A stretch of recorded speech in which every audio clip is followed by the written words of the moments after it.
Welcome, I'm Joanne, and I'm here to show you how to use the shortcut key for deleting columns in Excel. This video tutorial will walk you through the steps you need to take to make the most out of this useful feature. So let's get started.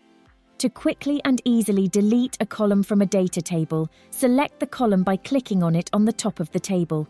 We can quickly remove a column by using the Ctrl and -sign hotkey. Yes, this keyboard shortcut is a great way to quickly delete multiple columns in one go.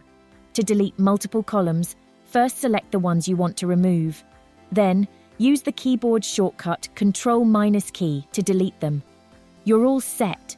All the rows that were chosen have been successfully removed.